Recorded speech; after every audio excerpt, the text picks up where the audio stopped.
बिस्मिल्लाहिर्रहमानिर्रहीम। अस्सलामुअलैकुम प्यारे नाज़रीन, क्या हाल है। उम्मीद है आप लोग सब खैरियत से होंगे, खुश रहें, आबाद रहें, हंसते रहो ते वसते रहो और जी देखते रहें निकी कुड़ी किचन। आप लोगों को खुशामदीद, वेलकम और जी आयानू कहते हैं। नाज़रीन, आज बहुत ही मज़ेदार सी और क्रंची और क्रिस्पी रेसिपी लेके आई हूँ मैं आपके लिए। जिस तरह से नाज़रीन आपको पता है कि जी बारिशों का सीजन जारी है, मानसून का जो स्पेल है वो जारी है और रेनी डेज है, तो इस तरह फिर बंदे का दिल करता है क्यों ना कुछ चटपटा सा, चटखारेदार और चस्के लगाए वो इस सीजन में। तो हम लोग लेके आए हैं जी आपके लिए मजेदार सी आलू और बैंगन के पकोड़े बनाएंगे जी हम। बैंगन बहुत से लोग जो है वो नहीं खाते, बताऊं बहुत से लोग नहीं खाते और उसको नापसंद करते हैं, तो क्यों ना फिर हमने सोचा उसके पकोड़े ही बना के आपके साथ शेयर किए जाएं ताकि वो बंदा नहीं खाता वो भी खाए इसके पकोड़े। तो आपने मेरे साथ रहना है और वीडियो मिस नहीं करनी, एंड तक वीडियो देखनी है। तो चलें अपनी रेसिपी जो है वो स्टार्ट करते हैं और इसके बाद फिर आपने ये रेसिपी ट्राई भी करनी है। हमने ले लिए हैं जी एक आलू, बड़ा सा हमने आलू लेके छील के रख लिया है, और दो हमने ले लिए हैं जी बैंगन, और साथ में हमने थोड़ी सी पालक ले ली है। और इस तरह से हमने आलू को छील के धो के साफ करके रखा हुआ था, देख लिया जैसा कि आपने, और हमने इसको इस तरह से काट लिया। इस तरह से आपने नापनी, ये देखे इस तरह से आप लोगों ने इसको काट लेना है लंबाई की शक्ल में। इस तरह से आपने पूरा आलू जो है वो काट लेना है, इस तरह उसके आप लोगों ने पीसीस कर लेने हैं। और इसके बाद फिर आपने, मैं आपको भी दिखाती हूँ, इस तरह से आप लोगों ने इसको काटना शुरू कर देना है। ये इस तरह से जैसे आप लोग फ्राइज बनाते हैं ना, तो उस तरह से आप लोगों ने इसकी कटिंग कर लेनी है। इसका कोई इशू नहीं है, आप अगर इजी तरीके से, जिस तरीके से भी कटिंग करना चाहते हैं वो आप लोग कर सकते हैं। तो मैंने इस तरह से इनकी कटिंग कर ली है जी। उसके बाद फिर मैंने जो पालक है वो लेके चुन के साफ करके रख ली है। तो इसके बाद फिर मैं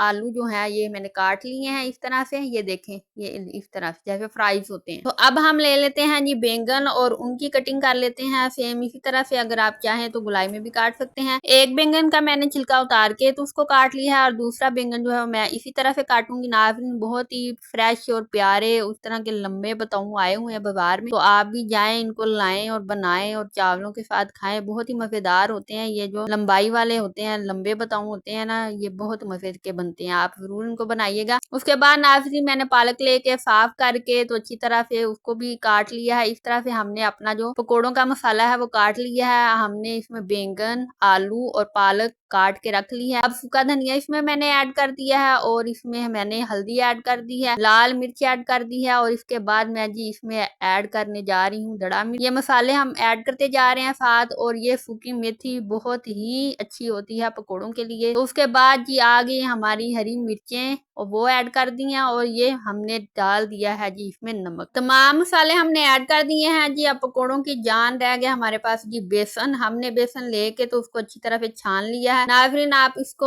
अच्छी तरह से छान लीजिएगा क्योंकि मानसून का मौसम है तो हर चीज जो है वो चिपकी चिपकी सी है, तो आपने अच्छी तरह से इसको छान लेना है। और हमने पकोड़ों का मसाला कर लिया है जी रेडी। अब हमने जी पैन जो है वो उसमें ऑयल डाल के तो गर्म कर लिया है, और अब हम इसमें पकोड़े जो है वो ऐड करते जा रहे हैं। इस तरह से हमने पकोड़े डालते जाना है। आपने मेक श्योर कर लेना है कि आपने जो ऑयल डाला है वो गर्म हो चुका है, अगर नहीं तो फिर उस थोड़ी देर सब्र करें, उसके बाद फिर पकोड़े ऐड करें। और इस तरह से हमने जी पकोड़े ऐड कर दिए हैं, और कोई भी जगह खाली जो है वो नहीं बची। जिस तरह आप बचपन में पढ़ते थे कि खाली जगह पूर करें, तो इस तरह हमने सारी खाली जगह जो है वो पूर कर ली है, और ये पकोड़े हमारे जो है वो रेडी हो चुके हैं। इसको जी उल्टा पलटा लेते हैं इस तरह से। ये देखें जी, ये देखें माशाल्लाह से कितना प्यारा कलर आ चुका है इनका। और ये अब हमारे पकोड़े जो है वो रेडी हो चुके हैं, और इस तरह से आपने बना लेने हैं जी आलू और बैंगन के पकोड़े। साथ आपने बना लेना है रायता। मैंने बना के जी चटनी जो है पुदीने और दही की वो रख दी है फ्रिज में। तो नाज़रीन, ये देखें झटपट मिनटों में और फटाफट हमारे जो है बैंगन और आलू के पकोड़े वो तैयार हो चुके हैं, और इस तरह से आपने भी तैयार कर लेने हैं। और ये देखें कितने ही प्यारे लग रहे हैं। और इस तरह से आप जब काटेंगे अपना मसाला तो जिस शेप में भी काटेंगे पकोड़े उसी शेप में बनेंगे, अच्छी लग रही है। और बहुत ही क्रंची और क्रिस्पी से पकोड़े मेरे बन चुके हैं। और अगर आपको आज की वीडियो और रेसिपी रेसिपी पसंद आई है तो मेरे चैनल को सब्सक्राइब कर दें, लाइक कर दें और शेयर कर दें, और बेल आइकन को प्रेस करना मत भूलिएगा, और बेल आइकन को जरूर प्रेस करें ताकि आपको मेरी हर आने वाली वीडियो जो है वो वक्त पर मिले। और जो आज पहली दफा मेरे चैनल पे आए हैं, प्लीज सब्सक्राइब माई चैनल। और नाज़रीन ये देखें, आप लोग मैं बताती चलूं कि आपने पुदीने की चटनी किस तरह से बनानी है। दही के साथ आपने ले लेना है पुदीना और उसके साथ हरी मिर्चें ले लेनी है। इन दोनों को आपने चटनी बना के कूट के अच्छी तरह से इनको दही में ऐड कर देना है और हल्का सा नमक ऐड कर देना है। उसके बाद आप लोगों ने हल्की सी इसमें काली मिर्च ऐड कर देनी है और इस तरह से आपकी पुदीने की जो चटनी है वो तैयार हो जाएगी। और अगर आप चाहें तो साथ केचप भी इस्तेमाल कर सकते हैं। और अगर आप शौकीन हैं जी मीठे के, तो मीठे की रेसिपीज जो है एक से बढ़कर एक निक्की कुड़ी के किचन पे मौजूद है, तो आप वहां पे जाएं। दाल का हलवा और पेठे का हलवा और मीठी सवैया और शीर खोरमा और कस्टर्ड, इस तरह की रेसिपीज जो है वो मीठे में आपको मिल जाएंगी। तो अब मैं आपको पकोड़े चेक करके बताती हूँ कि किस तरह के बने हैं। नाज़रीन बहुत ही मजे के और बहुत ही यमी पकोड़े बने हैं। आप करें जी इंजॉय बैंगन और आलू के पकोड़े और मुझे दें इजाजत।